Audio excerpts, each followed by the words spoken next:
মায়ে কান্দে পুতুর রে পুতুর ওরে বাবাই কান্দে ছেলে আস্তে আস্তে আয় হে বিদির কি হইল রে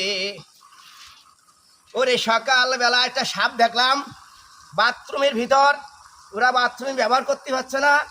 এই জাত সাপের বাচ্চা এই দেখেন কেবল ফনা তোলা শুরু করছে কয়েকদিন পরে দেখবেন এর মানুষ সবল দেবে যদি পায়ে কামড় দেয় বানবেন ডোরা এই জায়গায় যদি রানে কামড় দেয় বানবেন মাজায় হ্যাঁ গামছা দিয়ে মাজায় ভালো করে বানবেন যদি গলায় বাঁধবে তো মরেই যাবে তাহলে গলায় বানবেন না ডোর বানবেন হচ্ছে এই কামড় দিস না সকালবেলা কাজ করতে দে দেখেন সাপ নিয়ে কি খেলা করি আমরা খেলা ভিডিও করি সব রকমের ভিডিও করি আমরা সাপ নিয়ে আয় আয় খাতি দেবো তোরে থাকার একটা ব্যাং খাতি দেবো এহে ওরে খা কাল লাগেনি খা ওর বউটা সুন্দরী আছে ওকে খা আমারে না খাইয়ে ওকে খা ওকে খা ওকে খা ওকে খা